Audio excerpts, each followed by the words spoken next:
नमस्कार. आज आपण मच्छी फ्राय बघतोय. तर हा इथं आम्ही नदीचा पानगा मासा घेतलेला आहे. नदीचा मासा हा जरा चवीला खूप चांगला असतो, त्यामुळे हा आम्हाला मिळालेला आहे. त्यामुळे हा आज आम्ही फ्राय करून तुम्हाला दाखवतोय. आता हा मासा आपल्याला स्वच्छ करून घ्यायचा आहे. त्यासाठी मी इथे तांदळाचे पिठी टाकून घेते आणि याला एकदम स्वच्छ करून येते. स्वच्छ पाण्याने ह्याला असं पीठ लावून स्वच्छ धुवून घ्यायचं आपल्याला. पहिल्यांदा कुठे काही घाण वगैरे असेल तर ती साफ करून घ्यायची. पानगा मासा स्वच्छच असतो आणि चवीला पण तो खूप छान लागतो. तर फ्राय केल्यानंतर एकदम सुरमईसारखाच असतो.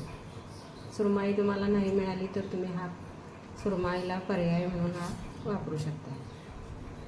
तर मी याला स्वच्छ धुवून घेते. याला आपण थोडं मीठ, हळद आणि लिंबू पिळून ठेवायचा एक 10 मिनिटासाठी.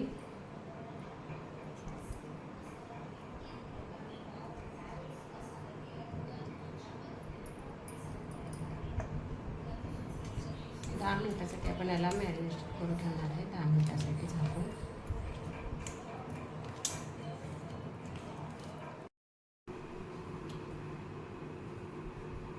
दहा मिनिटं झालेले आहेत. आपण मासा ठेवलेला.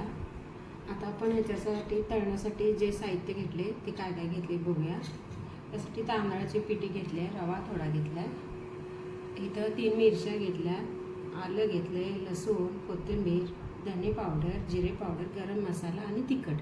आता हे आपण वाटण करून लावणार आहे मसाला. हे आपण आता वाटण तयार करून घेतलेलं आहे. हे कोरडे मसाले आपण ह्यात घालणार आहे. हे सगळं असं काढून घ्यायचं आहे तिथं मसाला.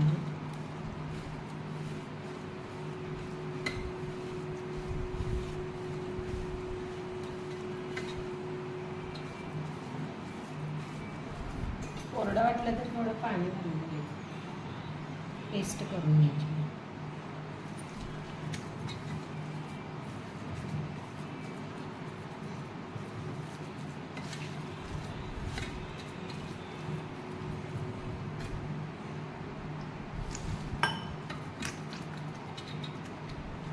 हा ओला मसाला करून घ्यायचा आणि आपण सगळा हा माशाला आता लावून घेऊ. माशाला पण मीठ लावलेलं आहे. वाटणात अगदी थोडंसं मीठ टाकून घ्यायचं.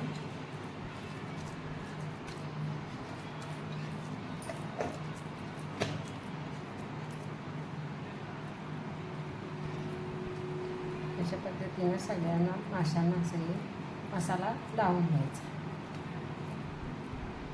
जास्त मासा असेल तर मसाल्याचं प्रमाण वाढवायचं, जास्त वाटण करायचं.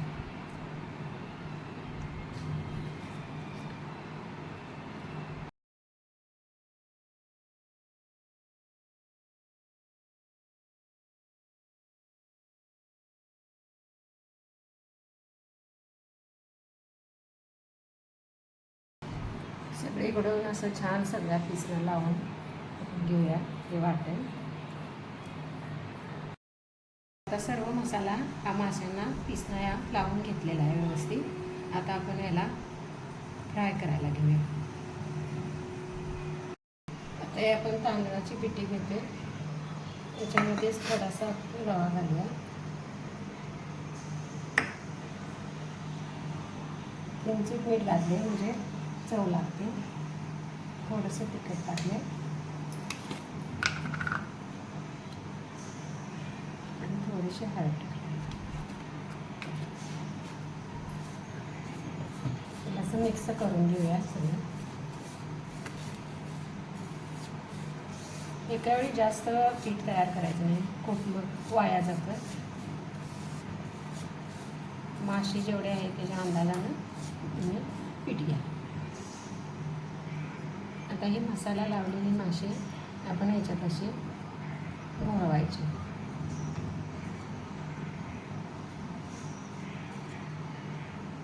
जास्त पण पीठ लावायचं नाही, नाहीतर मग सगळं पीठ तेलामध्ये ते पडतं. अशा प्रकारे सगळ्या माशांना हे लावून घ्यायचं.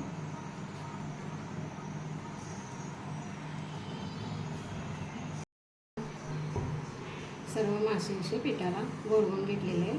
आता आपण हे फ्राय करणार आहे। ते कढईतून आपण तेल तापायला ठेवले। एकदम जास्त तेल घालायचं नाही, तर थोडंच तेल घालायचं आणि त्याच्यामध्ये आपल्याला हे मासे असे परतायचे, खालवर भाजायचे, तळायचे नाही खूप तेल घालून। तेल फार गरमही होऊ द्यायचं नाही, थोडं गरम मिडियम झालं ना मग मासे घालायचे। आपलं तेल आता हे तापलेलं आहे। आता आपण मासा सोडून देऊ।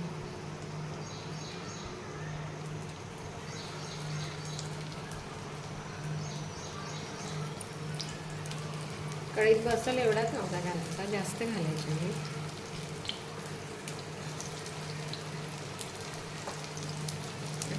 गॅसची फ्लेम लो करायची, थोडी लो फ्लेमवरच आपल्याला हे भाजायचं आहे चांगल्या पद्धतीने।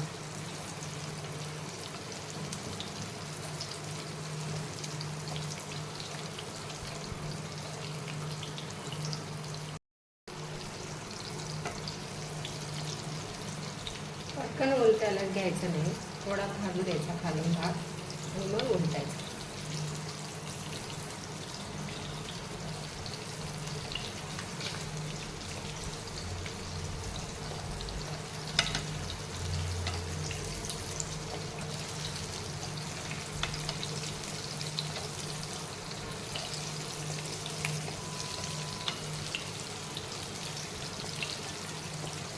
मसाला थोडा तेलात हा सुटतो, त्यामुळे जास्त तेल घालायचं नाही, परत लागलं तर घालता येते, मग तेल सगळं खराब होतं।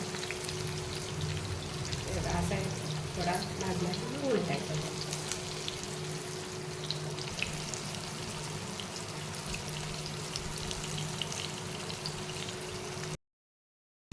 मासा आपला फ्राय झालेला आहे, छान एकदम मस्त भाजलेला आहे मासा। आता आपण याला काढूया। मासा फ्राय झाला ओळखायचं कसं, तर तो कडक होते, तो एकदम मऊ असतो, तो कडक होतो सर।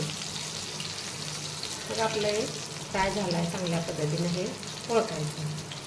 आता मी याला प्लेटमध्ये काढून घेतो।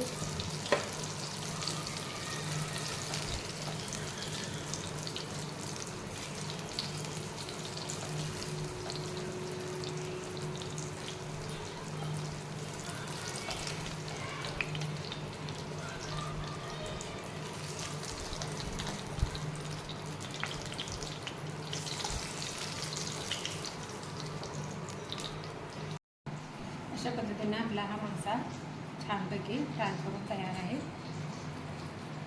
मासा कमी जास्त वेळ देऊन गॅस कमी ठेवून तळा व्यवस्थित, चांगला कडक होईपर्यंत त्याला भाजायचा तेलामध्ये चांगला, मग असा छान होतो, एकदम कडक होतो आणि चवीला छान लागतो। कुठलाही मासा घ्या, सुरमई वगैरे, पापलेट, अशाच पद्धतीनं छान तळायचा। हा मासा असा कोकणात अशा पद्धतीनं तळला जातो, हे आम्ही त्या पद्धतीनंच केलेलं आहे। एकदा नक्की करून बघा। आवडल्यास लाईक करा। धन्यवाद।